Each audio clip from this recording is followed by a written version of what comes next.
have here is just a random part. It's got a feature tree on the left hand side, and we could very easily modify this feature tree to move this top section.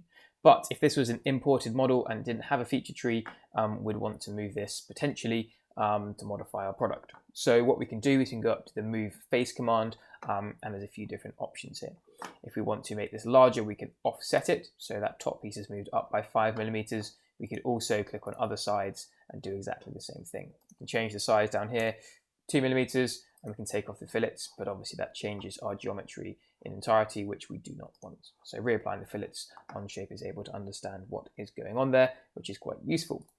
We can also, rather than going just blind, we can go up to entity. So say I wanted to move this face, so I selected this face here, up to an entity, which is this line here. It's then going to completely extend that out to that line. Obviously, we've got to be careful with the fillets. You may want to take that fillet off with the remove fillet tool or modify fillet tool, but that could be quite useful for whatever you're trying to do. We've also got the translate option. So we could translate this up to, let's not go up to entity, let's go blind for now. And you can see how it's moving 5mm along. If we wanted to translate the whole thing, we could select all of those parts. Let's take that off. And then the direction we're going to translate this by is along. So we're moving it along here, along this line. We can also go up to a face if we want to. So if we wanted to translate it up to this face normal too, we could do that quite easily within our numbers, and that would work very, very well.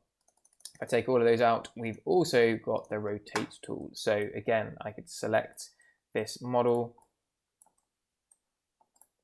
Oops. Selected all kinds of things there. Let's just select these faces quickly like this, and then I could rotate with the axis. Now I haven't got an axis put in place here, but again, we can use our mate selector tool or mate connector, and I can put my axis in the middle, and then that will allow me to rotate this part around its central axis like so. If I wanted to move that mate connector, I could potentially put it, I don't know, on an edge there, and then it's going to rotate around in a slightly different position. Again, all quite useful depending on what you are trying to do. So that is the move face command. Lots of different options in there: offset, translate, rotate. Do have a little play with it.